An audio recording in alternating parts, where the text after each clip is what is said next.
Parents কিন্তু এর আগ পর্যন্ত কনসার্ন না। কারণ প্যারেন্টসের কনসার্নটা তখনই হয় যখন কিনা সে পড়াশোনায় পিছিয়ে যাচ্ছে।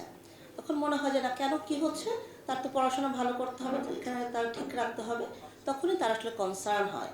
কিন্তু তারা ওই জায়গাটা থেকে তারা আসলে অনেক দূরে থাকে যে তার ওই মনস্তাত্ত্বিক জগতে কি হচ্ছে। এবং এখানে সাংঘাতিকভাবে যেটা দেখা যায় ট্রাস্ট ইস্যু। এই ট্রাস্ট ইস্যুটা দেখা যায় তার দীর্ঘকালীন মেয়াদে সে যখন তার লাইফ পার্টনার পছন্দ করবে বা সে যখন ফ্যামিলি লাইফে যাবে, তখন তার একটা বড় ইম্প্যাক্ট দেখা যায়। এবং সেইখানে যদি কোনোভাবে সে আবারও এই ধরনের কোনো ধরনের ট্রমা বা কোনো ধরনের হ্যারাসমেন্টের শিকার হয়, তখন কিন্তু সেটা আরও চরম আকার ধারণ করে। যে সিমটমসগুলো আমরা সাধারণত দেখে থাকি, দেখা যায় যে বেশিরভাগই তখন আমরা তো আসলে ডায়াগনোসিস করি না বা আমরা যাইও না, ডক্টরের কাছেও যাই না বা আমরা সাইকোলজিস্টের কাছেও যাই না, কিন্তু দেখা যাবে তাদের ভেতরে চরম মাত্রায় ডিপ্রেশন দেখা যাচ্ছে এবং তারা খুব ট্রমাটিক অবস্থায় আছে। এবং এই অবস্থায় যখন একজন কিশোরী সে যখন পরিবারে যাচ্ছে, তার নতুন পরিবার হচ্ছে, সে যখন সন্তান জন্ম দিচ্ছে, তখনও কিন্তু সে একইভাবে সে একটা আতঙ্কে থাকে, ভয়ে থাকে এবং সার্বক্ষণিক একটা অনিরাপদ অবস্থায় সে থাকে। এখন যদি আমরা দেখি যে এই যে মানসিক অবস্থাগুলো, এগুলো কিন্তু শুধুমাত্র মানসিক অবস্থাতেই তার বিরাজ করে না, এটা কিন্তু তার আচরণেও প্রকাশ পেতে থাকে।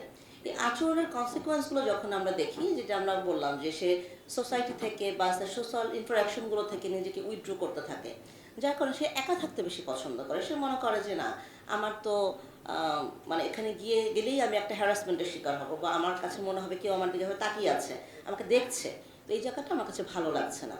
তার ডেইলি রুটিনে তখন অটোমেটিক্যালি একটা চেঞ্জ চলে আসে। এবং যারা খুব বেশি দেখা যাচ্ছে ডিপ্রেসড হয়ে যাচ্ছে, তখন তার দেখা যাবে যে তার খুব বেশি ঘুম পাচ্ছে, তার পড়াশোনায় মনোযোগ হচ্ছে না, সে খুব লেথার্জিক ওয়েতে লাইফ লিড করতে থাকে।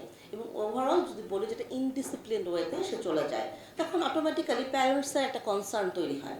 প্যারেন্টস কিন্তু এর আগ পর্যন্ত কনসার্ন না। কারণ প্যারেন্টসের কনসার্নটা তখনই হয় যখন কিনা সে পড়াশোনায় পিছিয়ে যাচ্ছে। তখন মনে হয় যে না, কেন কি হচ্ছে, তার তো পড়াশোনা ভালো করতে হবে, এখানে তার ঠিক রাখতে হবে, তখনই তার আসলে কনসার্ন হয়। কিন্তু তারা ওই জায়গাটা থেকে তারা আসলে অনেক দূরে থাকে যে তার ওই মনস্তাত্ত্বিক জগতে কি হচ্ছে।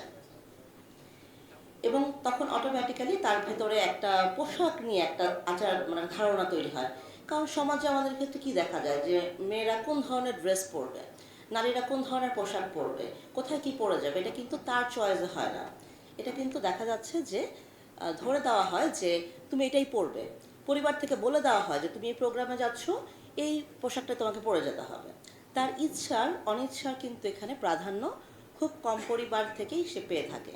যার কারণে তার ইচ্ছে মতন কাজ করার বা তার নিজের যে ডিসিশন মেকিং, সিদ্ধান্ত নেওয়ার ক্ষমতা, সেই জায়গাটা থেকে একটা চরম ঘাটতি দেখা যায় এবং তার নিজের লাইফেও সে তখন এই ডিসিশনগুলো নিতে পারে না।